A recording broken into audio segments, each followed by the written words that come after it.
বলেছিলাম ও এটা না, ও এটা না। আমি তো ভীষণ বলেছিলাম যে আমি যদি হেরেও যাই আমাকে ওই ইয়েটা খেলতে দিতে হবে, ওই যে তোদের কপালে নেই। সেলিব্রিটি এপিসোডে তো 3 জনের খেলা হয়। ছক্কা আছে কিন্তু অন্যভাবে, ছক আছে, ছক। সেটাও আমরা ভালো পাই। 3 জনে পোডিয়ামে আয়, তারপর আরো গল্প করছি আয়।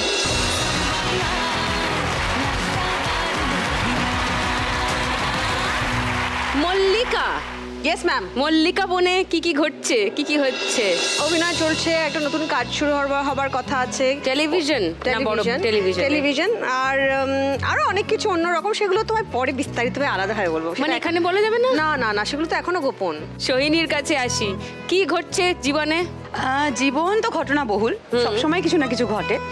এই মুহূর্তে কাজকর্ম চলছে, আর অভিনয় ছাড়া আমার আরও একটা কাজ আছে, ট্যারো কার্ড রিডিং, যেটা আমি এখন খুব প্রফেশনালি এবং খুব মন দিয়ে করি। রিয়েলি? হ্যাঁ, এবং 2017 থেকে করছি ওটা, এবং মোটামুটি এখন বেশ ভালো, মানে সময়টা একা থাকলেও বাড়িতে বেশ ভালো কাটে, কারণ অনেক ক্লায়েন্ট আছে যারা আর কি সোশ্যাল মিডিয়া প্ল্যাটফর্মের জন্য যেহেতু কাজ করছি, তো অনেক আননোন মানুষকে নতুন চিনছি, জানছি, তাদের সমস্যার জন্য একটুকু সমাধান করতে পারি, তাহলে ভালো লাগছে। ও মা, এটা নাইস, এটা আমি জানতাম না। এইসব অনেকদিন পরে দেখা হয়েছে। হ্যাঁ, কোটি বছর পরে দেখা হলে এই হয়। হ্যাঁ, কিন্তু আমি না একটা কথা আজকে সবার সামনে কনফেস করতে চাই, তুমি আমার কাছে টুম্পাদি, এটা অলওয়েজ তুমি জানো। আমি এটা দর্শকদের বলতে চাই, আমার অনেক কলিগ জানে এটা, আমি এটা তোমাকে আজকে বলতে চাই, তুমি আমার ইন্সপিরেশন। যখন আমরা ওই সিরিয়ালটা কাজ করতাম, নামটা বলছি না ইচ্ছে করেই, তখন থেকে আমি না তোমাকে হাঁ করে দেখতাম যে একজন মানুষ কি করে এত সুন্দরভাবে প্রত্যেকটা চরিত্র ফুটিয়ে তুলছে, আবার এতটা মন দিয়ে অফিসিয়াল কাজকর্ম করছে। তো she was like a true inspiration for me. I always wanted to be like her, মানে হয় না যখন সাজতো বসে বসে আমি হাঁ করে দেখতাম। I hope you remember.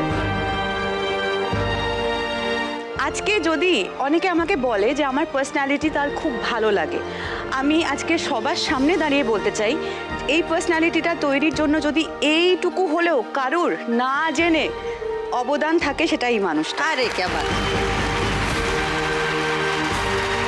তবে এটা ঠিক, আমি যে আজকে পেশাদারভাবে দিদিমণি, তার জন্য এদের দুজনের অনেকটা কন্ট্রিবিউশন আছে।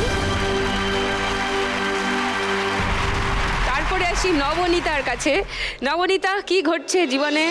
আমার তো ঘটনাবহুল জীবন, ঘটনা ঘটতেই থাকে আমার। আচ্ছা, সোহিনীদি যখন বললো, মানে আমার অনেক কিছুই মনে পড়ছে, মানে তোমার মনের থাকার কথাও নয়, মানে তুমি যখন মানে ইভেন্ট অর্গানাইজ পুরোটা দেখতে, তো আমি তো খুব ছোট থেকে স্টার্ট করেছি, মানে অভিনয়টা না, কিন্তু